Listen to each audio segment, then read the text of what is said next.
Alors ces données sont collectées dans l'objectif de nous permettre à nos décideurs, à notre hiérarchie, de prendre des décisions dans le cadre du suivi de nos militaires et également de leurs familles et de la population civile qui fréquente nos structures. C'est vrai, c'est un outil. Il faut déjà que tous les acteurs qui sont impliqués dans son utilisation se l'approprient. Donc c'est déjà une étape sur laquelle nous sommes.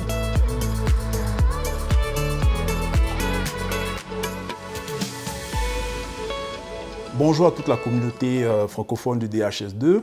Je suis le docteur Yeboué Konan de la Côte d'Ivoire. Je suis du ministère de la Défense, précisément de la direction de la santé et de l'action sociale au niveau des armées.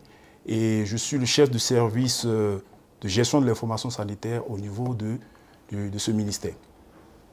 Alors, en Côte d'Ivoire, le ministère d'État, ministère de la Défense, utilise le DHS2 comme outil de système d'information de routine pour la collecte des données de routine, mais également pour la gestion des activités des programmes de santé. Alors, en Côte d'Ivoire, nous utilisons, surtout au niveau du ministère de la Défense, nous utilisons le DHS2 dans le cadre du programme de VIH, dans le cadre également de d'autres programmes de santé, comme le paludisme, comme le diabète, et également pour la surveillance de la santé des militaires. Alors, les fonctionnalités de la plateforme DHS2 que nous utilisons au niveau du ministère d'État, ministère de la Défense, nous avons la saisie des données, le tracker, le rapport d'événements, le visualiseur de données, la maintenance, également le dashboard, le tableau de bord. Les données sont saisies au niveau périphérique, au niveau des structures de santé militaire. Voilà. Et ces données sont remontées au niveau central. Voilà, parce que notre DHS2, nous avons implémenté avec une instance qui est hébergée au niveau central et à laquelle les structures périphériques ont accès pour la saisie de leurs données. Alors les données sont collectées, il s'agit déjà de données sanitaires, alors ces données sont collectées dans l'objectif de nous permettre à nos décideurs, à notre hiérarchie, de prendre des décisions dans le cadre du suivi de nos militaires et également de leurs familles et de la population civile qui fréquente nos structures.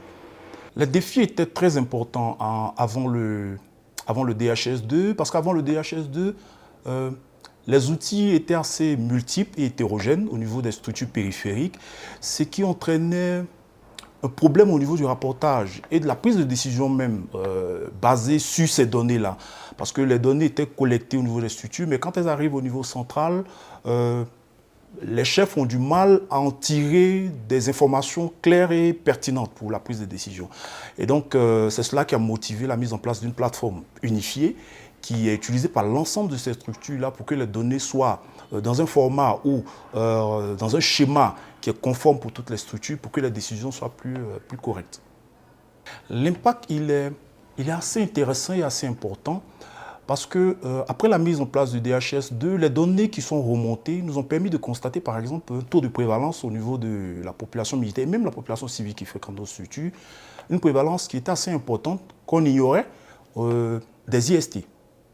Et donc, c'est cela qui a motivé un peu, orienté un peu les activités de sensibilisation qui ont été mises en place au profit de ces populations dans les différentes casernes et dans les différentes structures et villes où travaillent nos agents.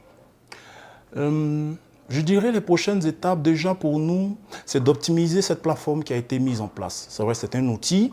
Il faut déjà que tous les acteurs qui sont impliqués dans son utilisation se l'approprient.